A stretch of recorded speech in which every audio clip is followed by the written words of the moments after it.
Hello, everybody. Welcome back to the Bad Bookers Wrestling Podcast. My name is Jack, and today we are reviewing SmackDown Live. A very good SmackDown Live, in my opinion. I didn't watch it live. I just watched it. It was about 5 minutes ago before I started recording this.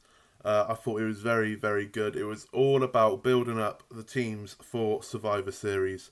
So we had Paige start off the night. She introduced Shane McMahon, and they announced they were gonna pick all 5 members of the teams for the men's and the women's Survivor Series teams.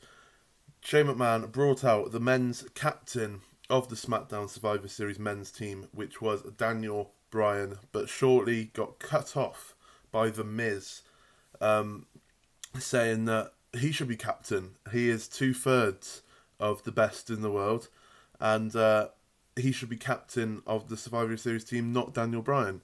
So Shane McMahon made the decision that both Daniel Bryan and The Miz were going to be co-captains of the men's Survivor Series team, which is interesting.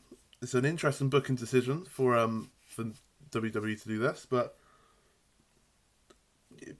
okay, if you want to do that, that's fine. That keeps them up, not in a match, I guess, for a little while. So that'll be good. So I'm looking forward to that. And we cut off quickly into the first match of the night, where it was to build up the tag team 5v5, and we had the match to decide who was going to captain the SmackDown tag team 5v5. We had the Usos versus the New Day, which the Usos won to become the captains of SmackDown Live tag team Survivor Series match. And they instantly said to New Day on the microphones, they said, look, we know how to get the best out of each other, but we also know that we need to win this. You're going to be our first pick to be on the team. So the tag team match at Survivor Series, the 5v5, the SmackDown side has both Usos as the captains and the New Day in it. It was a very good match as well, actually. It always is when it's Usos New Day. They always, like I said, they always bring out the best out of each other, and they're always inventive, and every match they have feels unique, which is really good. And good. Looking forward to that. Throughout the night, we had The Miz and Daniel Bryan kind of accidentally agreeing with each other and having quite funny segments backstage about who they're going to pick throughout the rest of the night. But first of all, Becky Lynch came out, obviously pulled a promo on Ronda Rousey. It was a very good promo once again, and she said, look, I'm ready for a fight. I'm more fired up. I'm ready for a fight. Who's going to be the one out that locker room to come out and face the man? Sanity's music hit. Now, Sanity's music hit, and Killian Dane, Big Damo, Alexander Wolf, and what's his name? I've forgotten his name. He's the leader of Sanity. Eric Young. I can't remember. That's terrible to me. Absolutely terrible. Doesn't matter. They weren't in the match. They weren't facing Becky. They brought out the Twisted Sister of NXT, Nikki Cross, to face Becky Lynch. It was so good to see them all together again, all the Sanity lot together. I don't think this is definitely not Nikki Cross coming up to the main roster. I would hazard the guess that it was just because it was in England, it was in Manchester once again. She's Scottish, so have the British ones on the British show. She's still got a lot to do in NXT. She's in one of the main storylines over there, and I would say give her a title run with the NXT Women's title, but I don't think she will. But she's got a lot to do over in NXT, mainly on the men's side, because she seems to be incorporating herself on the men's side a hell of a lot, which is fun to see. But we had the match, Becky Lynch versus Nikki Cross. Becky Lynch obviously won, because you're not going to have your SmackDown Live champion lose on TV. But it was a decent match again. Nikki Cross as crazy as ever.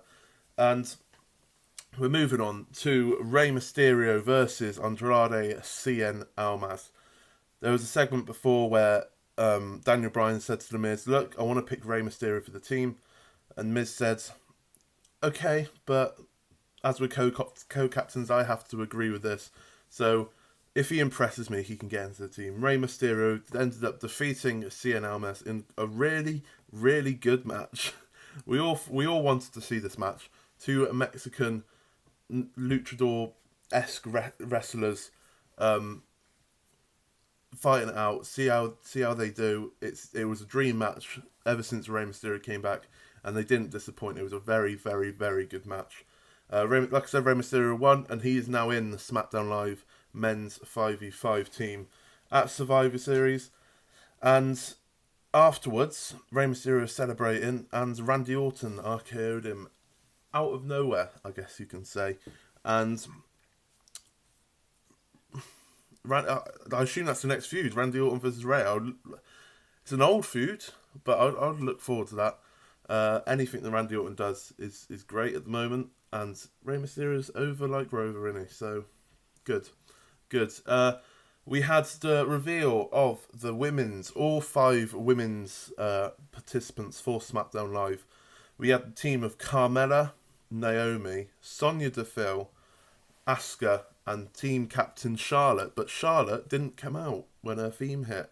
Instead, Mandy Rose came out and said to Paige, you've picked Sonya Deville over me. But I was the one to eliminate Sonya at the Battle Royale at Evolution.